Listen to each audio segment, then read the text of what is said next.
I wanted to look at ideas, messages, the media, for one simple reason, that Russia is a very idea-centric country. Russia is a country very much about words, and it's reflected in its, of course, in its great literature. I was very fortunate, before I started writing this book, translating Tom Stoppard's Coast of Utopia, which some of you may have seen here at the Lincoln Center.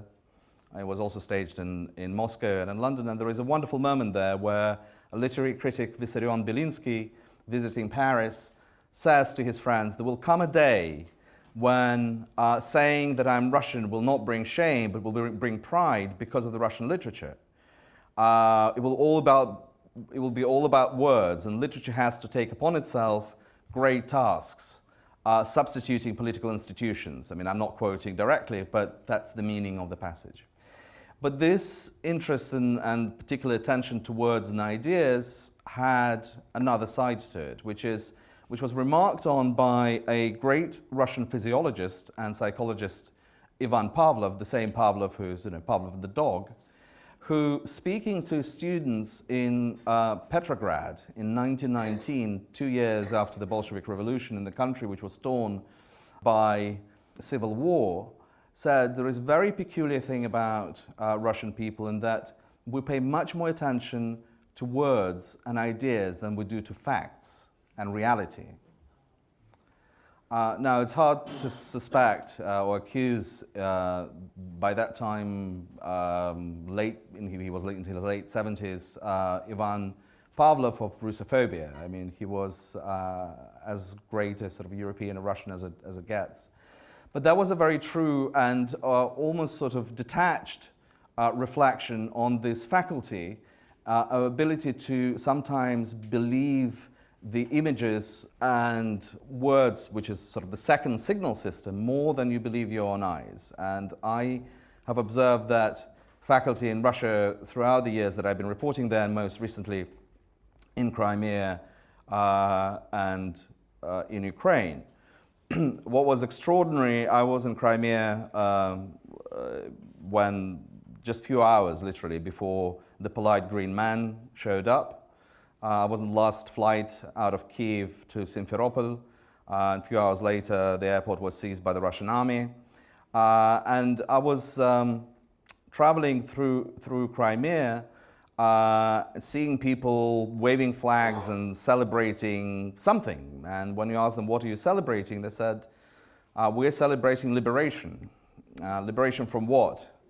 Well, liberation from Ukrainian fascists who just mounted a coup in Kiev, who were about to eliminate Russian-speaking population in Crimea and deprive us of our cultural identity and probably kill us. And through, in all this, I was asking, so where it's all very good, where's the enemy? So, well, the enemy is in Kiev, but we've seen it on television. My reaction was exactly the same as yours, had it not been for the fact that a few weeks later, the same narrative led to bloodshed in eastern Ukraine. The very first thing that the Russian army did, or Russian special forces, I should say, did in eastern Ukraine, and I would be happy to discuss the difference between the two and the policy responses.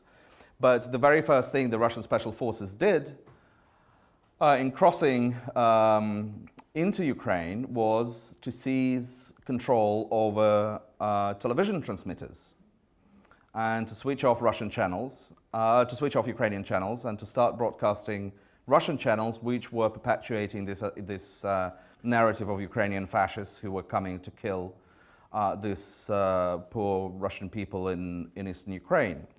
And just imagine godforsaken, poor, poverty-stricken towns with a lot of illegal mines, with heavy drinking population, where people sit and watch these pictures on their TV and they come out of their house being told that they're heroes who are resisting this fascist aggression and being handed out weapons on the street.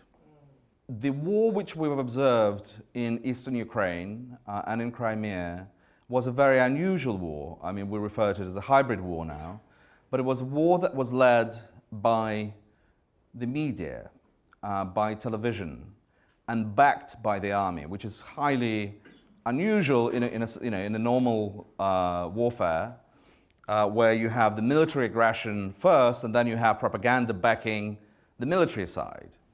But here, the damage was done first by the media, by the narrative and the message, and then the army provided the pictures, if you like. They backed television. They played out the script which was written in the television center in Moscow, in Ostankino, and in the corridors of the Kremlin.